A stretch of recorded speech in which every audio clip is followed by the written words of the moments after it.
और आईना पहुंचते रहे.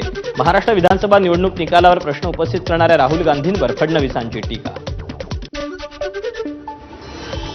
जनतेनं ज्यांना नाकारलं ते जनादेशाला नाकारतायत. देवेंद्र फडणवीसांचं राहुल गांधींना लेखानच प्रत्युत्तर. विधानसभेचा पराभव राहुल गांधी आणि मित्रपक्षांच्या जिव्हारी लागला. राहुल गांधींचं टीकास्त्र, जनादेश नाकारल्यास महाराष्ट्र माफ करणार नाही. लोकांच्या अपमानाचा निषेध करत असल्याची ही टीका.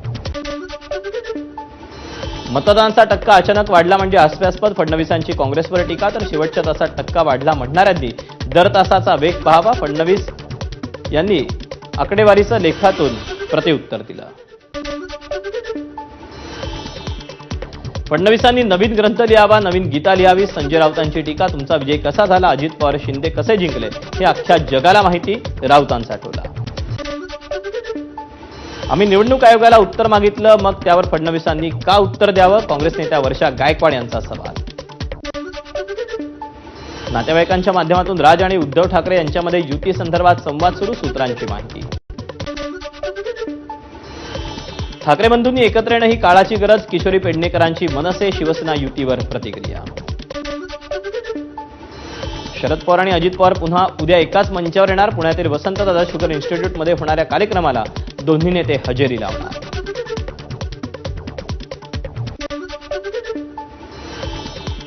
धाराशिव जिल्ह्यात मत्स्य व्यवसायाला चालना मिळणार. मंत्री नितेश राणेंची घोषणा.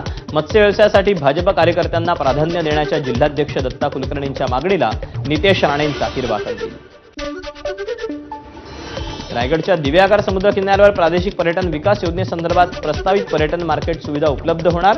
प्रकल्पाच्या माध्यमातून स्थानिक पर्यटनाला नवी दिशा मिळेल. खासदार तटकरेंकडून विश्वास व्यक्त. कोणी कितीही ताकद दाखवली तरी सगळ्यांचा बाप मुख्यमंत्री. धाराशिव जिल्हा नियोजन समितीच्या कामांच्या स्थगितीच्या मुद्द्यावर बोलताना नितेश राणेंचं वक्तव्य. विकास निधी म्हणजे कणकवलीची वडिलोपार्जित प्रॉपर्टी नाही. नितेश राणेंच्या वक्तव्यावर खासदार ओमराजे निंबाळकरांचं प्रत्युत्तर. शिवसेना आमदार निलेश राणेंची मंत्री नितेश राणेंना समज. नितेश राणेंनी जपून आणि गोष्टींचं भान ठेवून बोलावं. निलेश राणेंचा सल्ला. निलेश राणेंच्या एक्स पोस्टला नितेश राणेंचं प्रत्युत्तर. निलेशजी तुम्ही टॅक्स फ्री आहात म्हणत नितेश राणेंकडून स्माइली पोस्ट. संत गजानन महाराजांची पालखी वाशिम जिल्ह्याच्या मेडशीत दाखल. नागझरी, पारस, भौरत, अकोला, वाडेगाव मार्गे पालखी पातूर घाटातून वाशिम जिल्ह्यात. वर्ध्यात संत केजाजी महाराज पालखीत वारकऱ्यांची आरोग्य तपासणी. काँग्रेस वैद्यकीय मदत कक्षानं आयोजित केलं होतं शिबिर. हिंदू साम्राज्य दिनानिमित्त मालेगावमध्ये राष्ट्रीय स्वयंसेवक संघाचं पथसंचलन. नागरिकांकडून स्वयंसेवकांवर फुलांचा वर्षाव.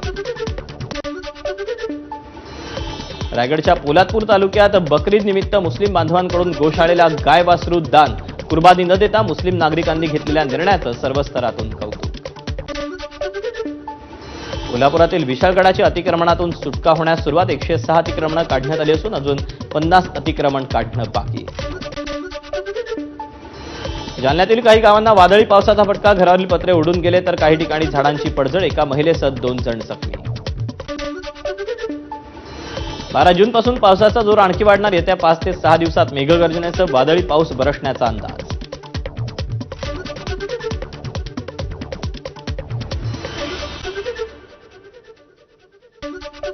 आणि या बातम्यांसोबत